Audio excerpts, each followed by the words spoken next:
আমার ওই প্রথমে জ্বর মানে ডেঙ্গু জ্বর হয়েছিল। ডেঙ্গু জ্বর হওয়ার পরে হাসপাতালে বছর 2 মতন আমার ট্রিটমেন্ট চলেছে।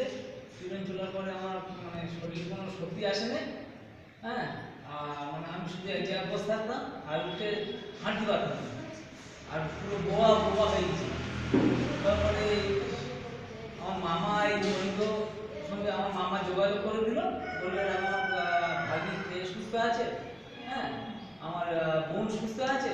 ওই যখন বললো তখন আমি হচ্ছে বিশ্বাস করে নিয়েছি। নেওয়ার পরে আমি যখন মনোনীত খেয়েছি, খাওয়ার পরে 15 দিনের মধ্যে আমি স্বাস্থ্য পেয়েছি।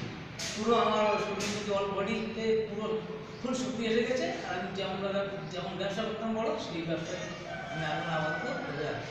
আপনার নামটা বলুন। আমার নাম মোহাম্মদ সিরাজুল মন্ডল, বাড়ি? ধবধবি।